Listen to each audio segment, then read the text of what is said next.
Hey everyone, it's Andre Luck here to share my video for this week where I'm going to talk about one of my favorite topics when it comes to sales leadership, which is recruiting and retaining high performers. So, humbly, I like to feel that I like to think that I was a really good recruiter, was able to get good talent to come join the team and able to keep them and engage and develop and find ways for them to continue to grow internally.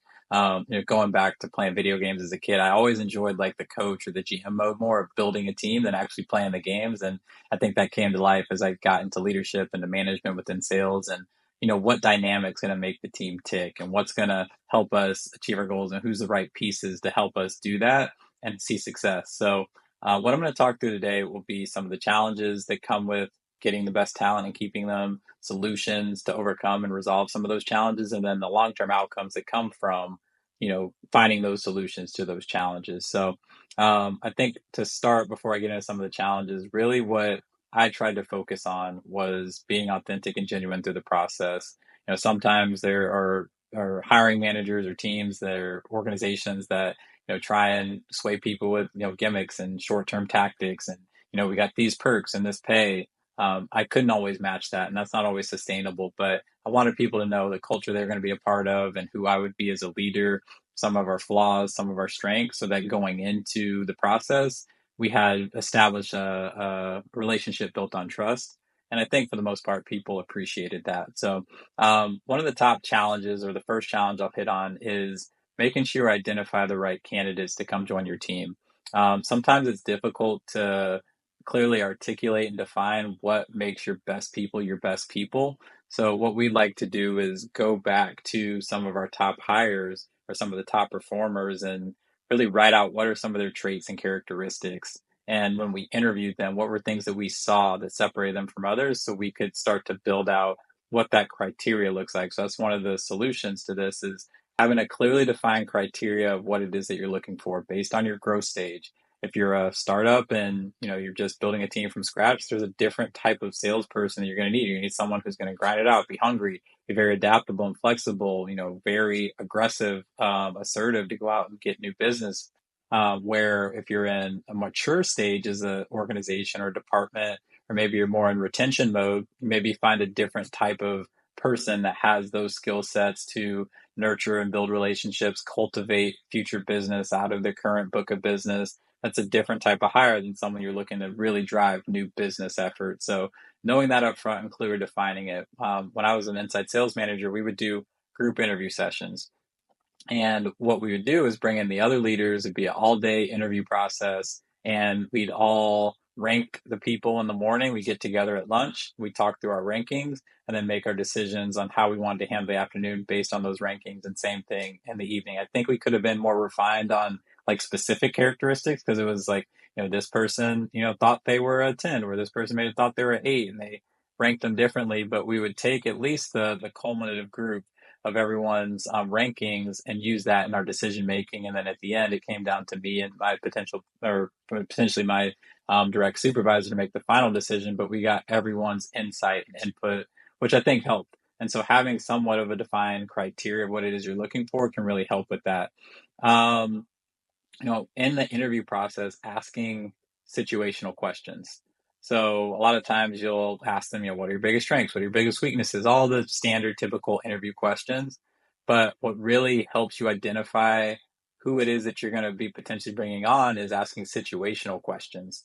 So give me a situation when you were in a challenging position in your last role, or give me a time, describe a situation where you had to have a difficult conversation with the boss, or give me a situation where you're really behind on goal and what did you do to overcome that. And not just asking one, ask that again. Ask them to give you a second situation. You want to see if they could show a track record of whatever it is, the situation that you're asking them to define, because most people can come up with one even on the fly, but if you can come up with two or three, that shows that you've done it again. So when they ask the question, when they answer the question, ask them, all right, well, give me another situation. That's great. And then the last part is, there's no way that drive has to be like something that's really prevalent with this person. It has to be, it's non-negotiable really for me. Like if the person doesn't have drive, they don't have passion, they don't have grit, like those are things that you can't really teach and coach. So for me, to find the right people, they have to have a drive. They have to have a bigger purpose for what it is they're doing. They have to be able to articulate their why behind it because, the pay, the job, the title, the city, the team, that's going to wear off at some point. So do they have the drive that's going to push them to be successful?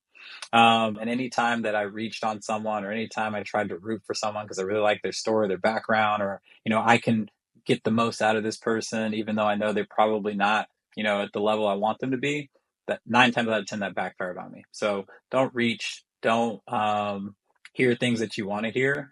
Like if your gut tells you that there's probably not the right decision, there's something there. So follow that. So a second challenge that a lot of teams face is recruiting top talent because it's a very competitive market for the top people. I remember I'd always go to Baylor. They'd have a conference every year with some of their top students because they had a sports sales and sponsorship class. And so these students, they chose going into college, they wanted to be in sports sales or something that's adjacent to that, generating revenue for a sports team and got trained and developed by professors and teams who would come in and work with them. So they were very talented individuals that would come into the workforce ready to go. But every sports team wanted to be a part of it. I know Mount Union had one, and a couple other colleges do something very similar. So you had to find ways to stand out and find ways to differentiate because some people could pay more than you. Some people could offer jobs, months before they even graduated that maybe other teams couldn't. I never had that luxury. So you really had to find ways to differentiate and stand out in a crowded market. But I think the first solution or the first tip when it comes to that challenge is to make your process a science where you have a process built out that one, you're always showing up, but you're always getting people into the pipeline. So whether it's, working with your recruiter or your onboarding manager to clearly define, like, here's our steps to go out and get the best talent, going out and meeting people at different colleges. We always wanted to recruit locally because we felt our sales team should look like and sound like and feel like the market that we're selling to so they could relate to the market that we're selling in.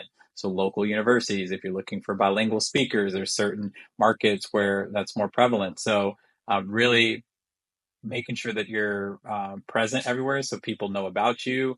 You're always, out there building the brand and you have a defined process so that you're always getting people in the funnel and the pipeline for future talent. So you're not always having to scramble at the last minute to go out and get those people.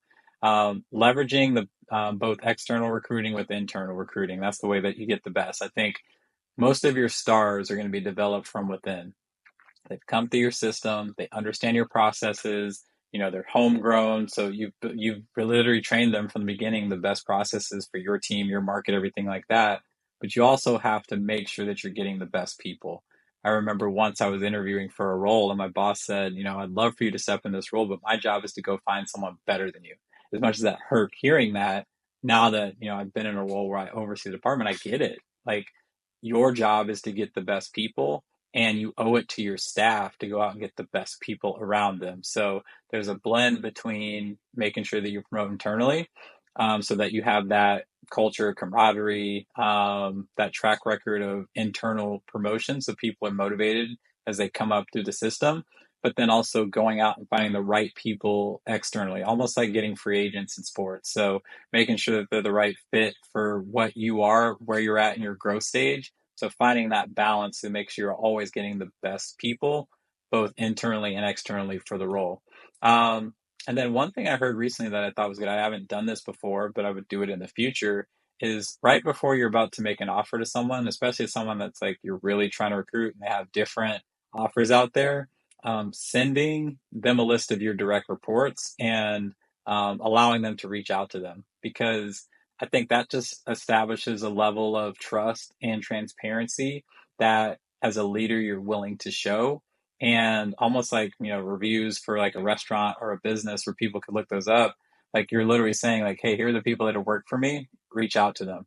They'll tell you what they like, they didn't like, and you know exactly what it is you're stepping into. Although that's not like a carrot you can dangle or like a perk you can throw at somebody. I think what goes even further and to get someone who's really going to be with you in the long term is that trust and that relationship you build on the front end. And when I go back to the beginning of the video, we're talking about being transparent, not having any gimmicks, like putting it all out there. That's a way to make sure that you're getting the best talent. Um, So a lot of people, they're iffy on should they cold do outreach on LinkedIn. At times I would be like, oh, they're trying to snipe our best people, but I think it's a smart strategy that if you're a sales leader, you should always be networking with some of the best people in the industry. Not necessarily trying to steal them. I mean, maybe just send a message like, hey, we have this position. You seem like you're in a good spot, but would you be willing to chat about it? You never know if that's something that's going to be a good fit for them, but that's another opportunity for your tip is to make sure you're always connecting and having conversations with people that you see may be a good fit for you in the future or just talented individuals. Maybe they are not the right person, but you typically roll in a circle of other talented people if you're a top performer. So maybe they know some people they can refer to you. Um, and then the third challenge I wanted to hit on for today is retaining these top people. So let's say that, you identify the right candidate, you bring them in and recruit them. Like, how do you keep them? How do you keep them engaged and make sure that, there's a trend of a lot of turnover, especially in sports, and for a number of reasons why people are turning over or going to other opportunities. But you want to make sure that they're engaged and they're growing internally. So, as you build up, the culture and what it looks like for growth, if you're able to literally build out a path and put some flexibility in there so you're not necessarily married to it. But some teams I've seen do a really good job of like, right, at 1 year, if you achieve these metrics, you get bumped up to this. At year two, it's this. For me, I had it defined like, all right, you have 2 years in this role. If you've achieved these metrics, then you're eligible. Doesn't mean it's definitely going to happen, but you're eligible for the next promotion. And I wanted to make sure that when you come in as an entry level salesperson, all the way up to being potentially a director and on to vice president, you knew there was a career path. So, making sure that there's a growth path, you're recognizing people, keeping them engaged in the process. That's one way to make sure that you're keeping your top people.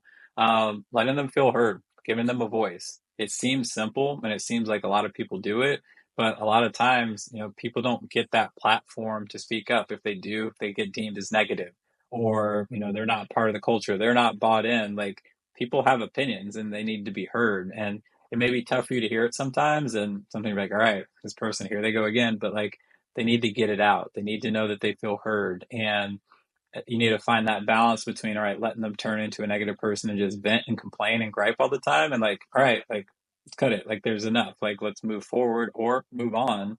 But you need to give that space and that outlet for people to share feedback and feel like they're a part of the environment that they're creating. If they're just being told what to do, then they're not going to be motivated and inspired to continue to thrive and stay with the organization. And then the last piece, which I think is super important, is the overall onboarding process. So making sure that from day one, that's a retention strategy.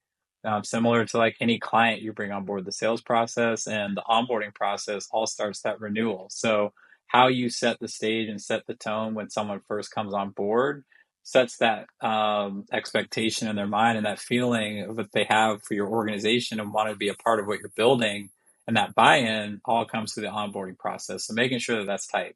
So when you do these things and you do it well, some of the outcomes that come from it, you just have, a more cohesive, better team. It goes back to what we talked about on the last video around culture. When you're doing these things right and getting the right people and everything like that, it's just a better feel and more cohesive team, people working together. When you have a structured process for onboarding and getting the right people that fit exactly what it is that you're looking for, the onboarding is much quicker. The ramp up period and the success and the results start to come a lot quicker because you got the right people with the right process and the right leaders to direct them that and they're bought into what they're doing. That just leads to long-term sustainable success. You're achieving goals, you're keeping your top people. At some point, you're eventually going to lose some because, for good reasons, they're going to, if they are that good, other people are going to find them. And you want to promote that you want them to continue to grow their career. All of us that have moved up potentially, for the most part, have had to move other places, and we were supported by our leaders for that. So you want to build a sustainable success path. And if you're doing all these things right, even if you lose people, you know that you can, not easily, but you have a process to go refill the pipeline and bring other people up, and you just get that cycle going. So in closing, some of the challenges, getting the right people, making sure that you get them on board and retaining them once you have them. But, if you're doing a lot of those things right, you're going to find ways to keep them internally grow them, and build a sustainable culture for long-term success. So, um, in the next video, I'm going to talk through, and for this series on sales leadership, is running effective meetings. So, what that looks like, a lot of people love meetings. I do. A lot of people hate meetings, but how do you make it where they're effective, they're impactful? And there's some tips and strategies I'll talk through around in the next video. But as always, appreciate you tuning in. Would love to get feedback on this, and we'll see you on the next video. Thanks.